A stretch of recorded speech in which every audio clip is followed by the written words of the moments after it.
पहा नवीन एपिसोड्स एकदम add free.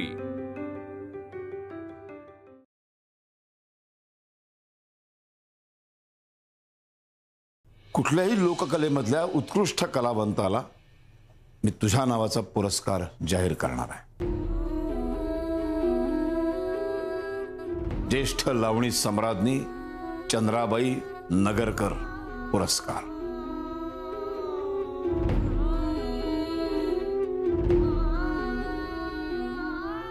आणि पुरस्काराचं स्वरूप असेल रोख रुपये 1 लाख आणि सन्मान चिन्ह। लई आभारी आहे रे तुझी।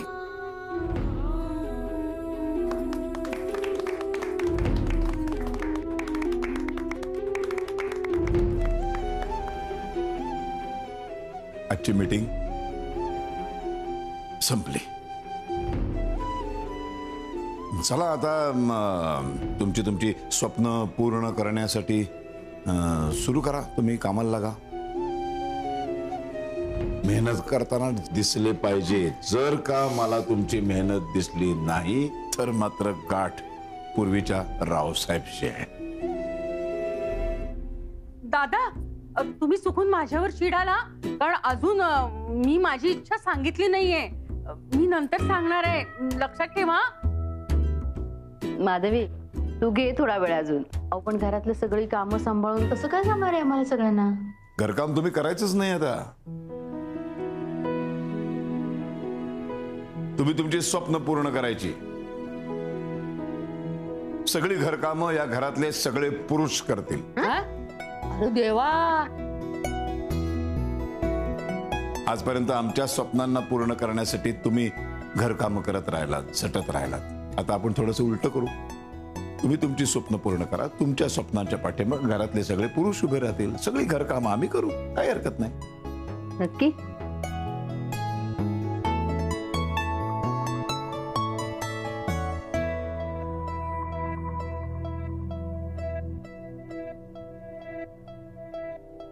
दादा हो, घरची सगळी कामं आम्ही करायची म्हणजे? हो,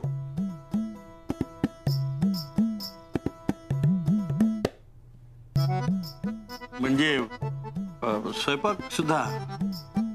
स्वयंपाक सुद्धा। कपडे धुवायचे, धुतलेले कपडे वाळत घालायचे, वाळलेल्या कपड्यांच्या घड्या घालून देत ते कपाटात ठेवणे, जे आवश्यक आहेत ते कपडे इस्त्री करायला देणे। बरोबर। दादा पण मी काय म्हणतो, त्यापेक्षा आपण काही दिवस घरात आणखी नोकर वाढवले तर? हो बरोबर आहे। मी काय म्हणतो युवराज, त्यापेक्षा आपण स्वतःच्याच घरामध्ये नोकरासारखे काही दिवस राबलो तर? हा बरोबर आहे, राबायलाच पाहिजे। दादा अहो खूप काम आहेत ना, जरा जास्तच होईल। ठीक आहे, तुम्हाला जमणार नसेल तर सांगा, मी एकटा ही सगळी कामं करू शकतो। नाही नको नको, आम्ही करतो। हो दादा, आम्ही करतो। बाकी आम्ही करतो म्हणजे काय, करायलाच पाहिजे। दादा आम्ही सगळे कामं व्यवस्थित करू, तू अजिबात काळजी करू नको। ताबडतोब ह्या क्षणापासून कामाला लागा। चला पळा। तू धुणं धुवायचं, हो। तू कपडे वाळत घालायचे, तू भांडे घासायचे, तू विसळायचे व्यवस्थित स्वच्छ। हा भाऊ तू काय करणार? मी आहे ना, उरले सुरले कामाला। हो तू पण यांच्या बरोबर? हो हो। पळा आता, चला चला पळा।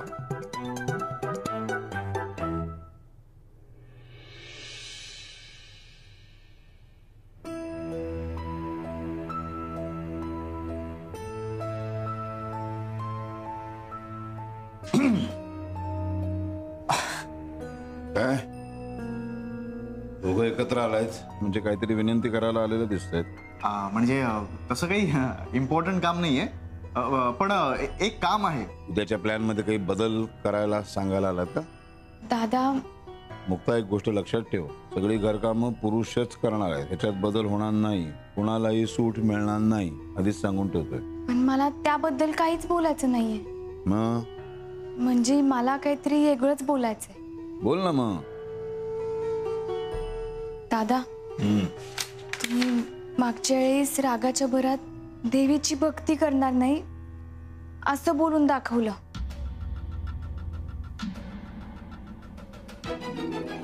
देवी आई, अरे हट। तू कसली देवी आई? मी मारत नाही ग तुला. आजपासून या घरामध्ये तुझी पूजा बंद, आरती बंद, सण वार बंद, नैवेद्य बंद, उत्सव बंद. हो दादा, तेव्हापासून तुम्ही खरंच देवीची पूजा आरती सगळं बंद केलंय. असं नका करू. जिच्यामुळं आपण सगळे आहोत तुम्ही तिच्यावरच रुसवा धरून बसलाय. हो, आयुष्यात घडणाऱ्या चांगल्या वाईट घटनांसाठी आपण देवाला नाही दोषी धरलं पाहिजे. देवाचं काम फक्त अडचणीत किंवा संकटात आपल्याला साथ देणं, आपल्या पाठीशी उभं राहणं एवढंच आहे. आपल्या मनासारखं काही घडलं नाही तर ते देवामुळं घडलं नाही असं नाही होत ना. आपल्याला मोठं यश मिळालं तर मावं नाव घ्या, किंवा आपल्याला कुठून पैसे मिळाले तर त्यातले काही पैसे मला द्या, असं देव तर नाही ना म्हणत. हो, त्याला त्याचा उदो उदो केलेला कधीही आवडत नसेल तर एखाद्या वाईट गोष्टीसाठी त्याला जबाबदार ठरलेलं त्याला कसं आवडन? तुम्ही मनातून त्यांचा राग काढून टाका. हो, आई आहे ती.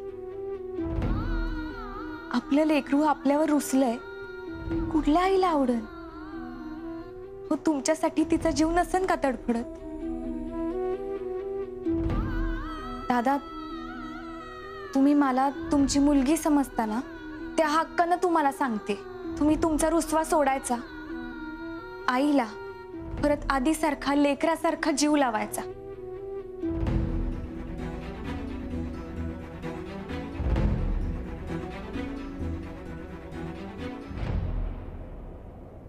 आता तुला आवड आहे म्हणून तू गाडी लवकर शिकशीलच ग, पण त्यातल्या त्यात दादा शिकवणार आहे म्हटल्यावर तू आणखीनच लवकर शिकशील.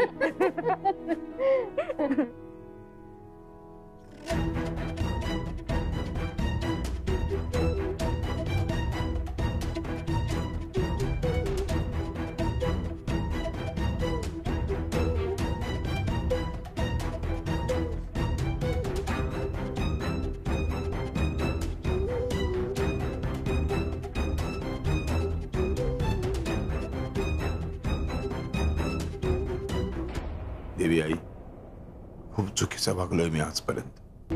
अहंकारापोटी वाटेल तसं बोललो तुला, वाटेल तसं वागलो, पुन्हा आयुष्यात तुझं नाव घेणार नाही म्हटलं. शेवटी तू आई आहेस. लेकरांचे अपराध पोटामध्ये घेणं हे तुला जमतं.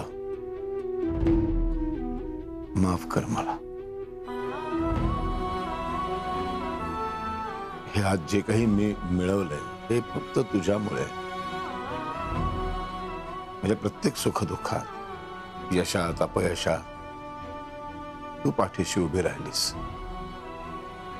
मी मात्र हे सगळं मी उभं केलंय, या अहंकारापोटी वाहत केलो. तू पण एक स्त्री आहेस, पण तू देवी आहेस. म्हणून तुझी पूजा करत राहिलो, आरती करत राहिलो, उत्सव करत राहिलो. पण हे सगळं करत असताना घरातल्या स्त्रीला मात्र तिचा मान सन्मान मी देऊ शकलो नाही. साधं एक माणूस म्हणून वागणूकही मी देऊ शकलो नाही. ते उभ्या आयुष्यात माझ्या कधी लक्षात आलं नाही. ते मला मुक्तानी तिच्या वागणुकीतून, आचरणातून समजावून सांगितलं.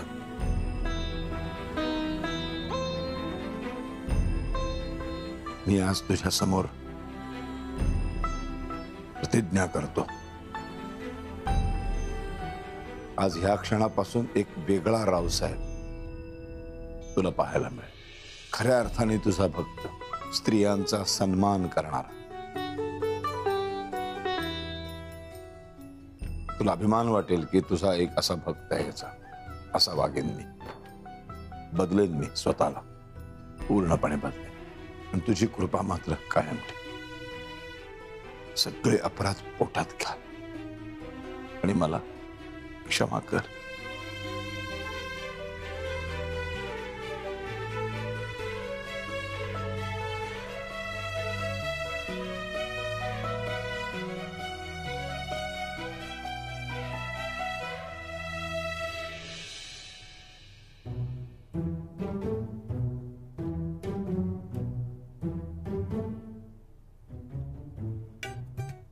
अरे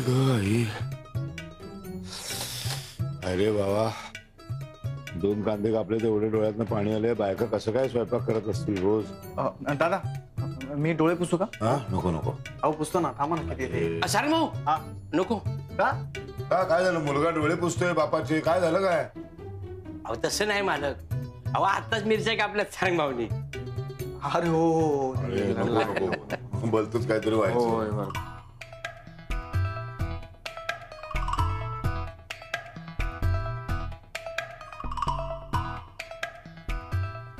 बापरे, एवढे सगळे कपडे आता सुकवायचे पण का? हो, आणि समजा हवा नसेल कपडे सुकायला तर हाताने हवा सुद्धा घालावी लागेल. काय हाताने हवा घालायची? अरे म्हणजे वेड्या, जखमेवर जसं आपण अशी हवा घालतो ना तशी नाही. आपण हातामध्ये ते हे घेऊन हवा देऊ ना, काय म्हणतात, पंखा घेऊ ना असा. जमणार नाही. तुम्हाला घालायचं तर घाला हाताने. अरे गंमत केली रे तुझी. बघ कसं होतं युवराज, कामाची अजिबात सवय नसली ना की मग असं कुठलंही बोलणं खरं वाटतं माणसाला. बर, हे वॉशिंग मशीन कसं चालवायचं, कसं काय करायचं हे सगळं समजून घेतलंस ना तू? मी काय करू समजून घेऊन? समजून घेऊन काय करू म्हणजे काय? आज कपडे धुतलेस की नाही असेच रोज धुवायचे. हे असं बघून काय होत नसतं. आता बादल्या उचल, कपडे वाळत घालायला चाल. चल पाव बघतोय.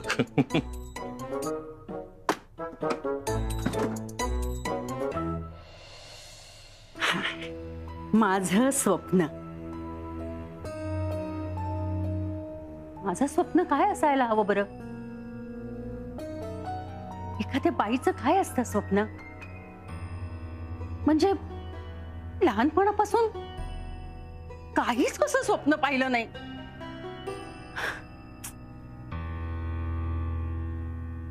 शी, मला बाई काहीच ठरवता येत नाहीये. हे झालं टोमॅटो, मिरच्या, कांदा, भाजी, बटाटा, लसूण पण सोललाय. हा. दादा आता आपण भाजी बनवायला घेऊया. कशी? कशी? अहो तुम्हाला नाही येत? किती वर्ष झाली ती भाजी बनवली होती, मला काय लक्षात पण नाही तरी. दादा आठवून बघा ना, तुम्हाला आठवेल. ट्राय करा ना प्लीज. तरी कशी पहिल्यांदा कढई ठेवतात. कढई मग आपण त्यात तेल ओतूया आणि तेल गरम करू. तेल गरम झालं की त्याच्या पुढे काय करायचं? पुढे रेणुकाची मदत घ्यायची. दादा रेणुकाची मदत? अहो हिने काल तर शाळेत ऍडमिशन घेतली आणि आज आपली डायरेक्ट टीचर बनते. आता काही दिवसात ना माझी PhD होईल कुकिंग मध्ये, कळलं?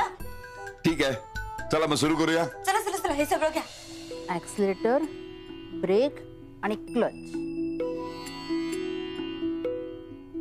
मग क्लचवरचा पाय काढून ऍक्सिलेटर हळूहळू प्रेस करून गाडी. अगं ये, काय इथं काय बसलीस? गाडी शिकायला बाहेर चल. अहो तीच तर शिकते सासूबाई. मी गाडी चालवायला शिकले ना, तुम्हाला हवं तिथे मी घेऊन जाईल. मी मस्त गाडी चालेल आणि तुम्ही माझ्या शेजारी बसा, दोघी मज्जा करू. अगं पण त्याच्यासाठी गाडी शिकायला बाहेर जायला पाहिजे. अहो तीच तर शिकते. बघा ना, इथे शिकवतात आता की गिअर कसा टाकायचा, पहिला, दुसरा आणि तिसरा. हे असं मोबाईल वर? हो. अगं येडे, गाडी आहे ती गाडी चालवल्याशिवाय शिकता येणार नाही. अहो तेच तर शिकते ना सासूबाई. का म्या शिकवू तुला? तुम्हाला येते चालवता? अगं मला आली असती तर मी कशाला इथं बसले असते. चल चल बाहेर चल. आता इथं कुठे बसतीस? चल. अरे बापरे, असं पण असतं? करेक्ट, हे तर करेक्ट. मॅम तुमच्याकडे इंटर्नशिप करायला मिळाली ना तर खूप मजा येईल आणि प्रॅक्टिकली ना खूप शिकता येईल. हो, थँक्यू सो मच मॅम. अगं जया, तुला माहितीये का मला ऍडमिशन पण मिळाली आणि इंटर्नशिप पण मिळालीये. हो का? हो, त्या आहुजा मॅडम आहेत ना, त्या मला म्हणाल्या, ऐक ना, त्या मला म्हणाल्या की तुला जेव्हा वेळ मिळेल तेव्हा येत जा आणि शिकत जा. Yes, finally. अगं थांब ग, डिस्टर्ब नको करूस. एक काय बघतेस तू? अगं बिझनेस वुमन बनण्यासाठी ना मोटिवेशनल व्हिडिओज पाहते. आणि तुला माहितीये का, मी दादा मामांना ना बिझनेस बद्दल आयडिया सुद्धा देणार आहे. बाप रे, लगेच? अगं हो, पुढच्या वर्षी ना माझा स्वतःचा बिझनेस असणार आहे आणि त्याच्या पुढच्या वर्षी बिझनेस मॅगझिनच्या कव्हर पेजवर ना माझा फोटो असेल, कमी वयात सर्वात सक्सेसफुल फिमेल एंटरप्रेनर म्हणून. वा, मग दादांना सांगू का की तू युट्यूब वरच शिकणार आहेस आणि त्यांची गरज नाहीये तुला? नाही अगं, मी शिकणार त्यांच्याकडून आणि सारंग दादाकडूनच आहे.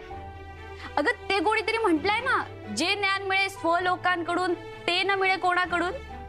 हे कोणी म्हणलंय? मीच.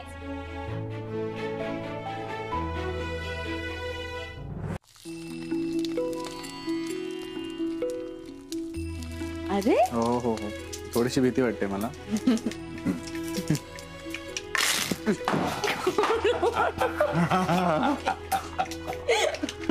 कसं बायका करतात रोज. बापरे.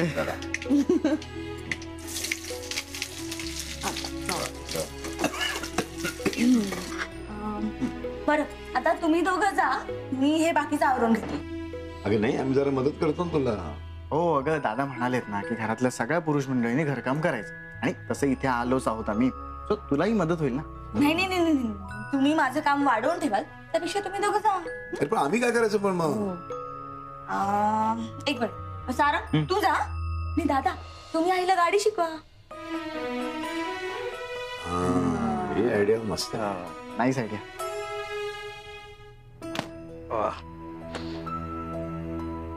दादांना काय झालंय ना, मला समजत नाहीये. बायकांची स्वप्न पूर्ण करायला पुरुषांना कामाला जुंपायचं, ही कुठली पद्धत आहे? ही दादाची पद्धत आहे. त्यांनी घेतलेला निर्णय जो असतो त्याचा चौफेर परिणाम व्हावा असा त्याचा विचार असतो. चौफेर परिणाम म्हणे, मूर्खपणा आहे सगळा हा. दादांच्यात कोणत्या प्रकारचा बदल झालाय ना, मला काही समजत नाहीये. अरे बदल झालाय हे महत्वाचं. त्यांच्यातला खरा माणूस आता जिवंत झालाय. आणि युवराज, जरा तू सुद्धा तुझ्यातला माणूस जिवंत कर, जरा प्रयत्न करून बघ. आणि बरं का, त्या अगोदरच्या दादांना आदर्श मानण्यापेक्षा ना, आत्ताच्या दादांना, आत्ताच्या रावसाहेब नगरकरांना आदर्श मान. उगीच ते अंबिका, दत्ता, तुझी आई जसं वागतायत, जो काय वेडेपणा करतायत ना, तो तू करू नकोस. हे सगळ्यांना जरा डोक्यातनं काढून टाक, सुखी होशील. आणि तुला एक सांगतो, ह्या रस्त्यात बाकीचं काही मिळो नाही तर न मिळो, पण मान, सन्मान, इज्जत हे मात्र खूप मिळणार, ह्याची गॅरंटी आहे, मी सांगतो.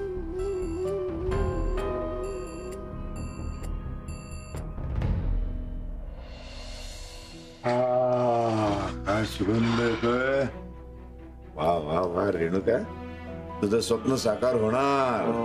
उत्तम स्वयंपाकीण बाई बनणार तुम्ही. आणि त्या वेदला असा झाडा बनवणार खायला घालून घालून. I am proud of you. मला अभिमान वाटतो तुला. दादा, हा ना फक्त मसाल्यांचा खेळ आहे. हे मसाले कुठल्याही बाईला दे, अशी बाई भाजी चांगली बनवेल का ती? नाही, हातांचा पण खेळ आहे. माझी मुलगी असते. Proud of you.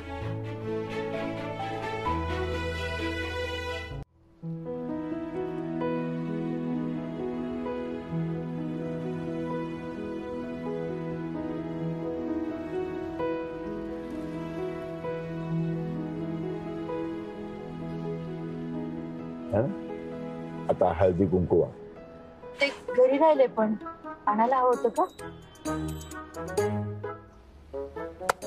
काय झालं? मी काही नाही, इतकं सगळं नसतं करायचं. असं नमस्कार केला झालं, कळलं? आता शेल्फ मार. म्हणजे काय मारू? काय झालं?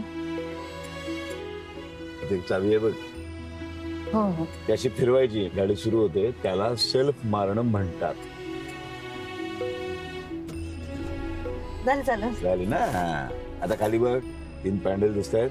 डाव्या बाजूला येते क्लच, मध्ये येतो ब्रेक, आणि तिकडे येते ऍक्सिलेटर, रेस. बघ,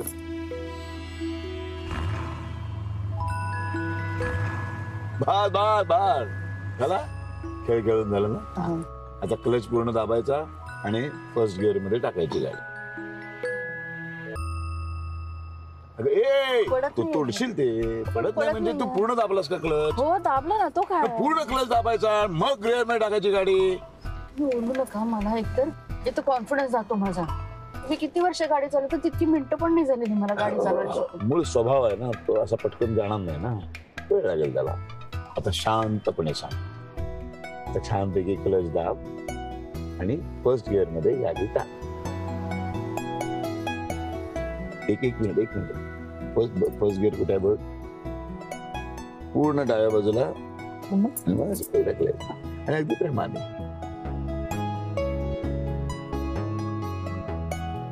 आता हळूहळू क्लच सोडायला सुरुवात कर, गाडी पुढे जाईल.